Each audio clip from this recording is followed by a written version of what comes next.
मित्रांनो, video number 322 चला तर सुरू करून पाहूयात का काय विषय ते समजून घ्या. मित्रांनो, आजचा विषय स्त्रियांसंदर्भात आहे.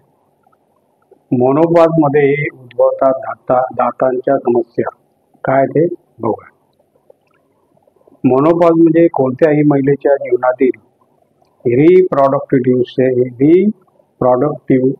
स्टेज संपणे असे असते.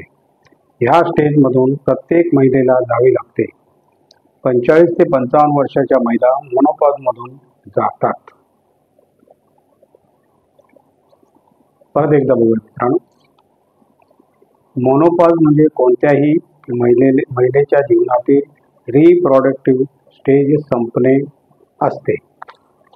या स्टेजमधून प्रत्येक महिलेला जावे लागते. 45 ते 55 वर्षाच्या महिला मोनोपॉज मधून जातात.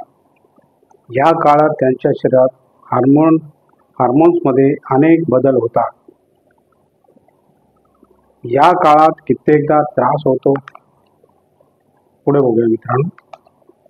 शरीरात राहिलेले हार्मोन फक्त शरीराची रिप्रॉडक्टिव्ह क्रिया सुरळीत चालण्यासाठी आवश्यक नसतात, तर शरीराच्या हाडे व दातांचीही उत्तम असतात. शरीराच्या हाडे आणि दातांसाठी उत्तम असतात. मोनोपॉजमध्ये महिलांच्या शरीरात एस्ट्रोजन कमी असेल तर त्यांना बोन लॉस होऊ शकतो. ते फक्त पाठीच्या कण्यातच होत नाही, तर हिप आणि जॉ बोनमध्ये होत असतो. यामुळे दात पडण्याची समस्या उद्भवते. असा करतो मोनोपॉज दातांच्या आरोग्यावर परिणाम कसा बघूया मित्रांनो. ओरल म्युकोसा, तोंडात दंतपक्ती आणि त्याभोवतीचा थर एस्ट्रोजन रिसेप्टर्स असतात. जर शरीरात एस्ट्रोजनच्या लेवलमध्ये गडबड झाली तर त्याचा ओरल हेल्थवर परिणाम होतो. यासाठी ज्या महिलांना मोनोपॉज असेल वा त्या जवळ असतील तर त्यांना या समस्येचा सामना करावा लागतो. त्यांना आपल्या दात आणि तोंडाच्या आरोग्याची जास्त काळजी घेण्याची गरज असते. शरीरात हार्मोनल बदल होतात तेव्हा शरीराच्या अनेक क्रिया बदलतात.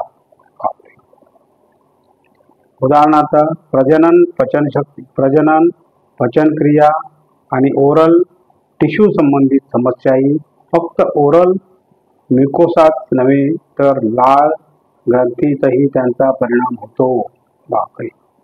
त्यामुळे तोंडातील सर्व क्रियांवर परिणाम होतो आणि तो सरळ मोनोपॉजशी असतो. मोनोपॉज महिलांना सहजतेने या संदर्भातील आजार देऊ शकतो. Very good. बघा मित्रांनो, अशा समस्या असतात. आजाराची लक्षणे. एट्रोफिक आजाराची लक्षणे काय असतात बघूयात. एट्रोफिक जिंजिवायटिसमुळे दातांमध्ये फटी पडणे, सैल पडणे, हिरड्यात आग होणे, हिरड्यामधून रक्त येणे, पस तयार होणे, चावताना दुखणे, हिरड्या लाल व जांभळ्या दिसणे, मुख दुर्गंधी, तोंड सुकणे,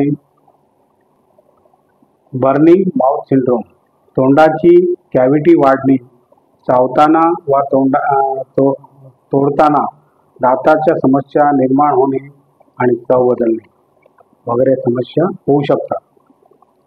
काय करावे. मोनोपॉजच्या काळात जर एखादी महिला दाताच्या समस्येतून जात असेल तर तिने सर्वप्रथम डॉक्टरांशी संपर्क साधायला हवा.